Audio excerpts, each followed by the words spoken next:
Assalamualaikum warahmatullahi wabarakatuh. Mari kita belajar bersama kembali tema 7 kepemimpinan subtema 2 pemimpin idolaku. Pembelajaran yang keempat. Masih tetap semangat kelas 6 kita belajar bersama. Untuk mubel yang kita pelajari pada kali ini adalah Bahasa Indonesia, IPA, dan IPS. Kemudian untuk tujuan pembelajaran yang akan kita capai pada kali ini adalah sebagai berikut. Ya, kita lanjutkan ke fokus materi. Ayo membaca. Cara menjaga kesehatan reproduksi pada masa pubertas. Pada masa pubertas, terjadi perubahan pada remaja pria dan remaja putri. Pada masa ini, produksi hormon meningkat. Peningkatan produksi hormon ini menyebabkan aktifnya kelenjar minyak dan kelenjar keringat. Aktifnya kedua kelenjar ini dapat mengakibatkan jerawat dan tubuh berbau kurang sedap. Kebersihan dan kesehatan tubuh harus selalu dijaga, termasuk kebersihan dan kesehatan alat reproduksi. Berikut cara-cara menjaga kebersihan dan kesehatan alat reproduksi. 1. Biasakan mengenakan pakaian dalam dari kain katun. Kain katun akan menyerap keringat sehingga kita terhindar dari kelembapan. Kelembapan pada lipatan kulit dapat menyebabkan tumbuhnya jamur kulit. Gantilah pakaian dalam setiap kali habis mandi atau setiap saat kamu merasa lembab pada pakaian dalammu. Bilaslah setiap kali habis buang air kecil, gunakan air bersih. Setelah dibasuh, keringkan dengan handuk atau tisu. Yang ketiga, bagi remaja putri yang sedang menstruasi, gunakan pembalut yang lembut. Gantilah pembalut setiap kali pembalut yang kamu pakai terasa lembab. Gantilah minimal 4 kali sehari. Selanjutnya, ayo berkreasi. Pada pembelajaran 2, kamu dan kelompokmu telah menuliskan rencana karya berisi cara menjaga kesehatan reproduksi pada masa pubertas. Kini mewujudkan rencana karya itu, buatlah sebagus mungkin. Pada pembelajaran sebelumnya diceritakan bahwa Sudin akan mengikuti lomba pidato. Bagaimana pidato yang dibaca Sudin dalam lomba itu? Mari kita simak bersama-sama. Ya, unsur kelengkapan teks pidato. Ya, sebelum kita menyimak pidato Sudin, kita harus mempelajari unsur kelengkapan teks pidato terlebih dahulu. Pidato merupakan kegiatan menyampaikan gagasan atau pikiran tentang suatu hal secara lisan di depan banyak orang. Pidato yang baik harus memiliki kelengkapan pidato. Apa saja kelengkapan pidato? 1. Teks pidato memiliki bagian pembuka. 2. Teks pidato memiliki bagian inti. 3. Bagian inti teks pidato menjelaskan tentang topik yang dibahas dengan lengkap. Yang keempat, bagian inti teks pidato memuat contoh-contoh yang mendukung topik. Yang kelima, teks pidato memiliki bagian penutup. Yang keenam, teks pidato memiliki kalimat ajakan dan menggunakan kosakata baku. Yang ketujuh, teks pidato memiliki inspirasi bagi pembaca. Kita lanjutkan. Ayo membaca. Bacalah teks pidato Sudin berikut. Nah, ini adalah teks pidato yang dibacakan Sudin. Ya, kita baca. Selamat pagi Bapak, Ibu, dan teman-teman semua. Hari ini kita akan saling berbagi cerita dan pengalaman tentang persatuan. Saya akan menyampaikan kisah saya mengenai persatuan. Lalu saya akan belajar dari kisah teman-teman. Menurut saya, persatuan itu sangat penting. Karena dengan bersatu, tugas-tugas yang harus kita kerjakan akan menjadi lebih mudah. Dengan adanya persatuan pula, kita dapat belajar dari perbedaan-perbedaan yang ada. Saya telah mengalami dan merasakan sendiri betapa bergunanya persatuan. Sekolah saya adalah sekolah yang murid maupun gurunya berasal dari daerah yang berbeda-beda. Beberapa teman saya adalah anak dari Indonesia Timur.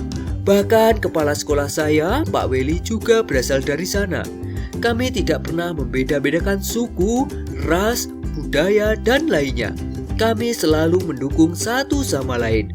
Walaupun berasal dari Indonesia Timur, Pak Weli tidak hanya mementingkan murid-muridnya yang berasal dari Timur. Pak Weli tidak ragu untuk juga mempercayai kemampuan murid-muridnya yang berasal dari tanah Jawa untuk maju. Saya juga belajar banyak dari budaya teman-teman saya yang sangat beragam.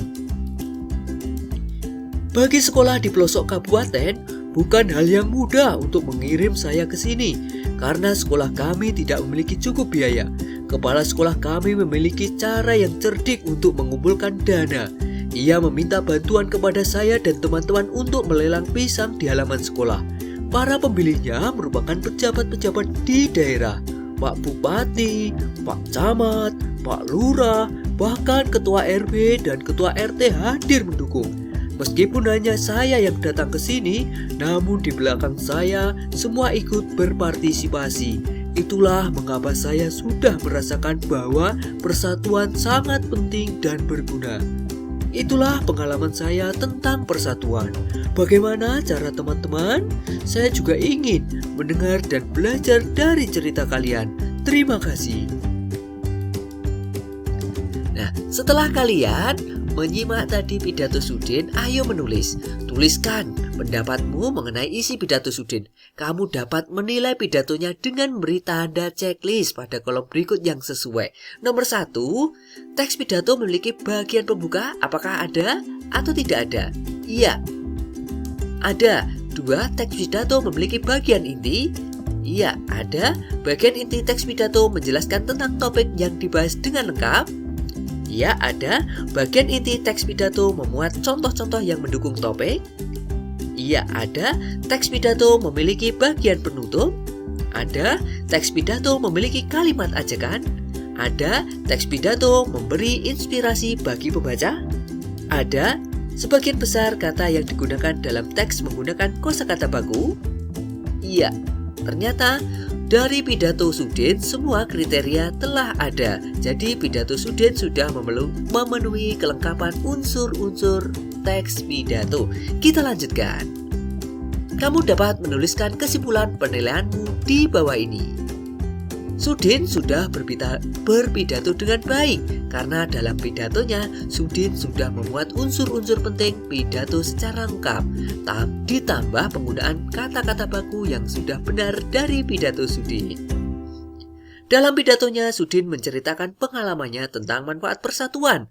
Semangat persatuan juga harus kita jaga dalam bekerja sama dengan negara-negara lain, misalnya di Asia Tenggara.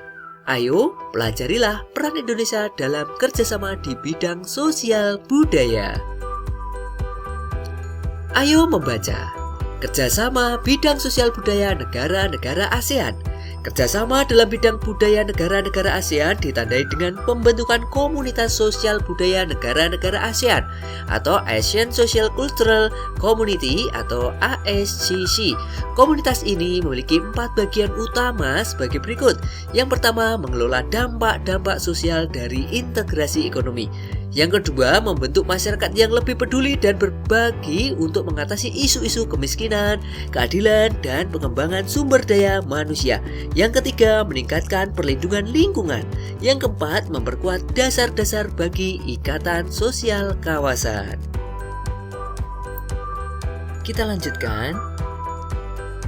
Kerjasama nyata dalam bidang sosial budaya negara-negara ASEAN antara lain sebagai berikut. 1. Pertukaran kunjungan antar seniman ASEAN. 2. Festival lagu dan lomba menyanyi negara-negara ASEAN. Yang ketiga, kerjasama promosi pariwisata. Yang keempat, kerjasama budaya serumpun Melayu. Yang kelima, pertukaran berita dan penyiaran informasi mengenai ASEAN melalui televisi dan radio. Yang keenam, penyelenggaraan pesta olahraga SEA Games setiap 2 tahun sekali. Ayo mencoba. Bersama kelompokmu carilah informasi mengenai tahun dan tempat penyelenggaraan SEA Games. Carilah informasi penyelenggaraan SEA Games pertama dan 5 penyelenggaraan terakhir. Catatlah dalam bentuk tabel sebagai berikut. SEA Games yang pertama tahun 1959 di Thailand di kota Bangkok. Kemudian SEA Games ke-25 tahun 2009 di Laos di kota Vientiane. Selanjutnya kalian bisa mencari di internet. Nah, kita cari bersama-sama yaitu SEA Games yang ke-26 tahun 2011 di negara Indonesia di Palembang dan Jakarta. Kemudian SEA Games ke-27 tahun 2013 di negara Myanmar di kota Naypyidaw. Terus kemudian SEA Games ke-28 tahun 2015 di negara Singapura di kota Singapura. Kemudian SEA Games ke-29 tahun 2017 di negara Filipina di kota Manila. Nah, itulah tadi penyelenggaraan SEA Games. Selanjutnya, ayo renungkan apa yang telah aku pelajari hari ini. Apa yang dapat kulakukan untuk meningkatkan persatuan dan kesatuan bersama teman-temanku? Kalian bisa menuliskannya dalam buku tulis kalian. Selanjutnya, kerjasama dengan orang tua. Bersama orang tuamu, identifikasikanlah cara-cara menjaga persatuan dalam keluargamu. Kalian dapat menulisnya dalam buku tulis kalian, kemudian kalian bisa mengirimkannya kepada Bapak Ibu Guru agar bisa dinilai. Terima kasih, tetap semangat belajar. Ya, terima kasih. Wassalamualaikum warahmatullahi wabarakatuh.